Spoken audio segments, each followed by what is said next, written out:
বছর ঘুরে আবারও আসছে পবিত্র মাহে রমজান। একই চাঁদ, একই রমজান, কিন্তু পৃথিবীর বিভিন্ন প্রান্তে ইফতার ও সেহরির সময় রয়েছে বিশাল ব্যবধান। আসছে রমজানে দেশভেদে রোজার দৈর্ঘ্য হবে 11 থেকে 15 ঘন্টা। ভৌগোলিক অবস্থানের কারণেই তৈরি হচ্ছে এই পার্থক্য। রয়টার্সের তথ্য বলছে এবার উত্তর গোলার্ধে রোজা হবে ছোট। ইউরোপ ও আমেরিকার মুসলমানদের জন্য সময়টা 12 থেকে 13 ঘন্টা। সেখানে এখন শীতকাল, তাই দিনের দৈর্ঘ্য বেশ কম।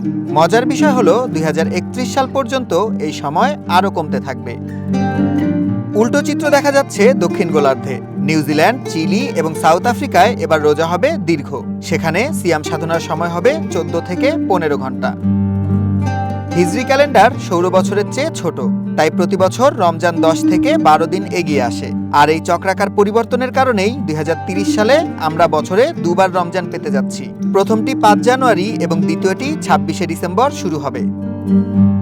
বাংলাদেশে এবার রমজান শুরু হতে পারে 18 বা 19 ফেব্রুয়ারি। উত্তর থেকে দক্ষিণ, ভাষা ও সময়ের পার্থক্য থাকলেও সবার লক্ষ্য এক: স্রষ্টার সন্তুষ্টি অর্জন। সুলাইমান সবুজ, ওয়ান ইন্টারন্যাশনাল ডেস্ক।